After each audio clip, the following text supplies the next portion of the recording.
ગુજરાત સરકારે નવી મહાનગરપાલિકા બનાવવાનો નિર્ણય કર્યો છે, જેમાં વાપીનો પણ સમાવેશ છે। દક્ષિણ ગુજરાતની સૌથી મોટી નગરપાલિકા એવી વાપી કે જેને હવે મહાનગરપાલિકાનો દરજ્જો આપવામાં આવ્યો છે, જેના કારણે હવે વાપી અને તેની આસપાસના વિસ્તારોમાં ઉત્સાહનો માહોલ જોવા મળી રહ્યો છે। મનપાના સત્તાધીશોએ પણ ખુશી વ્યક્ત કરી છે, સાથે સાથે સ્થાનિકો પણ ખુશી વ્યક્ત કરી રહ્યા છે। ઘણા સમયથી આ અંગે માંગણી કરવામાં આવતી હતી। મંત્રી કનુ દેસાઈએ પણ આ મામલે રજૂઆત કરી હતી અને હવે વાપીને મહાનગરપાલિકાનો દરજ્જો મળતા અહીંયા બમણો વિકાસ થશે તેવી અપેક્ષા રાખવામાં આવી રહી છે।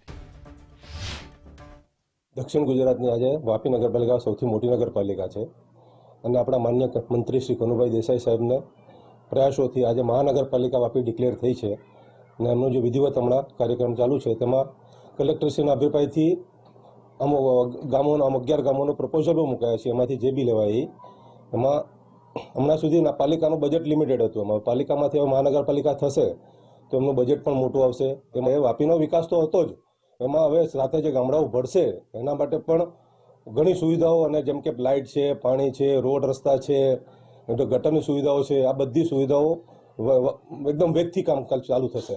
નગરપાલિકામાં કંઈ કામે નથી થતા, એના કારણે મહાનગરપાલિકા જો આવે અને જાહેરાત થઈ જ છે તો અમારે તો અમે આવકારીએ છીએ અને એ મહાનગરપાલિકા થયા પછી ઘણા કામો મતલબમાં થશે। જે વાપીને મતલબ વિકાસ રૂંધાયો છે એ ખરેખર વિકાસ મતલબ ઉપડશે। વાપી નગરપાલિકા હતી અને હવે એને મહાનગરપાલિકા ઘોષિત કરવામાં આવી છે, તો હવે સુરત અને બરોડા અને અમદાવાદ જેવી મોટી સિટીમાં જે વિકાસ થયો છે એ રીતે અમે વાપીની જનતા તરીકે એવું વિચારીએ કે વાપીનો પણ વિકાસ જોરપૂસમાં થાય। ગુજરાત સરકાર દ્વારા આજે જે મહાનગરપાલિકાને મંજૂરી મળી તેમાં વાપીને પણ મહાનગરપાલિકા બનવાનો સમાવેશ કરવામાં આવ્યો છે। ફાયદો જોવા જઈએ તો જો રોડ રસ્તા અને જે ગામડાઓનો વિકાસ અને જે સમાવેશ થશે તેમાં ગામડાઓમાં અમુક જે વંચિત વિકાસના કામોમાં વેગ વધશે।